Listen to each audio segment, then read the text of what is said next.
मित्रांनो, स्वागत आहे आपला बिंदास बोल न्यूज चॅनलमध्ये। जिल्हा परिषदनी जी गाडी रुग्णवाहिका आपल्या गावासाठी दिलेली आहे त्याची आज परिस्थिती बघाल की दवाखान्याच्या कर्मचाऱ्यांची दवाखान्याच्या लोकांची अशी इच्छा आहे की ती चावी आमच्याकडे राहिली पाहिजे, पण त्यांच्याकडे चावी न देता ती गाडी आज म्हणजे शासनाचे पैसे कसे धुळीत जातात याचा पुरेपूर पर्याय आज पडगा ग्रामपंचायतनी करण्यासाठी केलेला आहे।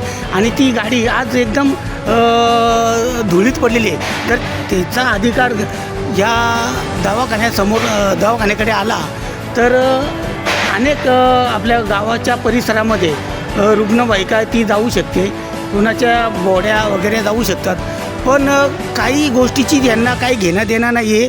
फक्त शासनाचे पैसे आणायचे, वापरायचे आणि फक्त लोकांना दाखवायचं का आम्ही गाडी आणलेली आहे। तुम्हाला आता मी दाखवतो त्या गाडीची परिस्थिती काय चालू आहे। आणि गाडी नवीन गाडी असलेली ती सडण्याच्या तयारीमध्ये आहे। जिल्हा परिषदेने दिलेली गाडी आपल्या पडग्यासाठी आपण बघू शकता हिची काय परिस्थिती आहे। हिला वालीच कोण नाही आहे आणि जे वाली आहेत ते बोलतात आमच्याकडे चावीच नाही आहे।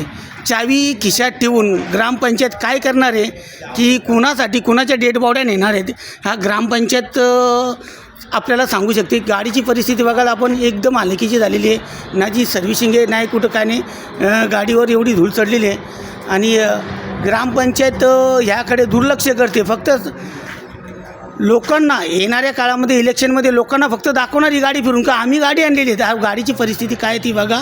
मी रणजित राम साळुंके, बिंदास बोल न्यूज चॅनल।